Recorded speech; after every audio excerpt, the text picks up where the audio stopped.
ህገ መንግስታዊ ተቋም ነው በህገ መንግስት የተቋቋመ ተቋም ነው በህገ መንግስት መቋቋሙ ብቻ ሳይሆን ተጠሪነቱ ለአስፈጻሚው ሳይሆን ለህዝብ ተወካዮች ምክር ቤት ነው ተጠሪነቱን ያደረገው ማለት ነው አስፈጻሚው ጋር የሚመጡ የትኛውንም ኢሹ የማየት ስልጣን አለው በአስፈጻሚው ስር ቢሆን ኖሮ ያንን እኩል ሌቭል ላይ ሆነ አስፈጻሚው መከታተል አይቻልም ነገር ግን የምክር ቤት ተጠሪ ስለሆነ አስፈጻሚው ጋር የሚያጋጥሙ ችግሮችን መነጋገር እና ችግሮችን ለመፍታት ጥረት ለማድረግ ይቻላል ማለት ነው ሌላው ተቋሙን ነፃ ከሚያሰኙት መካከል የኃላፊዎች አሽዋሽዋን በራሱ ራሱን የቻለ የነፃነቱ አንዱ መገለጫ ነው ራሱን የቻለ የእጩ አቅራቢ ኮሚቴ ያለው በአዋጅ በግልጽ የተቀመጠ የእጩ አቅራቢ ኮሚቴው ደግሞ በሚዲያ ሰዎች በራሳቸው እንዲወዳደሩ የማድረግ ስልጣን ተሰጥቶታል በርካታ ሰዎች ተመዝግበው በሚቀመጡ መስፈርቶች መሰረት ተወዳድረው ነው ቦታውን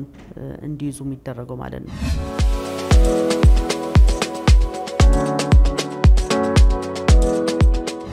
ማንኛውም የዚህ ተቋም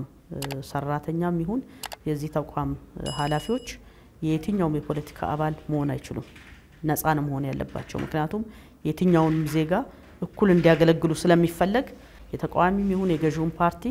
አባል የሚሆን ስልጣን የላቸውም ማለት ነው አስፈጻሚውን አስመልክቶ የሚመጡ ጉዳዮች አሉ እነኛን ጉዳዮች በሚመረምሩበት ጊዜ ያለ ምንም ጣልቃ ገብነት ያለ ምንም የመንግስት ይሁን ሌላኛው አካል ጣልቃ ገብነት በነፃነት ኢሹ የቀረበበትን ተቋም አካል ሄዶ መርምሮ ተገቢውን ውይይት አድርጎ አስፈላጊውን ውሳኔ ሲሰጥ እንደነበረ ነው ስለዚህ የነፃነት ላይ ምንም አይነት ጣልቃ ገብነት የለም ነፃ ሆኖ እየሰራ ያለ ተቋም ነው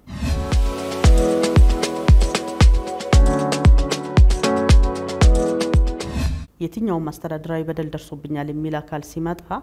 ተቋሙ ያንን ተቀብሎ የመጀመሪያ የሚያጣራው ምንድነው በተቋሙ በተሰጠው የስልጣን ክልል ውስጥ ነው የሚለውን ነገር ቼክ ማድረግ መቻል አለበት ምክንያቱም ለምሳሌ በፍርድ ቤት የተያዘን ጉዳይ ይሄ ተቋም አያይም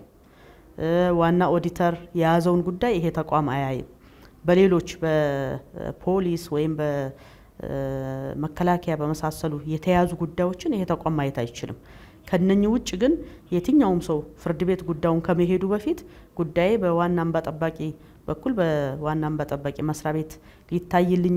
ይገባል ብሎ ካመነ ወደኛ ማምጣት ይችላል ማለት ነው ያንን በነፃነት ጉዳዩን መርምሮ አስፈላጊውን ከሚመለከተው አካል ጋር ውይይት በማድረግ በተለይም የማደራደር ሚና ነው ለዚህ ተቋም የተሰጠው ኢቭን እስከምን ድረስ ነው መከድ ያለበት የተቋሙን ሚኒስተር ቢሆን ሚኒስተር ዴታ ቢሆን ወይ የተቋሙን የበላይ ኃላፊ ጭምር በማነጋገር ጉዳዮችን የሚፈታበት ሁኔታ ነው ሲፈጥር የነበረው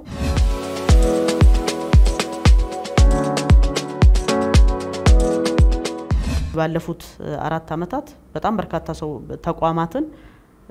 በዚህ መንገድ የወንጀል ተጠያቂነት የተደረገበት ሁኔታ እንዳለ እንዲሁም ልዩ ሪፖርትም ከ100 በላይ ለተወካዮች ምክር ቤት የቀረበ እንዳለ ባለፉት 4 አመታት ማለት ነው በሚዲያም ተገቢውን ስራ ሲሰራ እንደነበረ ለማየት ሞክረናል ያ ማለት ግን ተቋሙ መስራት ያለበትን ስራ በሚፈልገው ደረጃ ሰርቷል ብንል በሚፈልገው ደረጃ ሄዷል የሚል እምነት የለንም ምክንያቱም የተሰጡ ስልጣኖች በጣም በርካታ ናቸው ምርመራ ብቻ ሳይሆን ኢቭን ከግንዛቤ አንፃር መሰረታዊ ችግር እንዳለ ነው ያየነው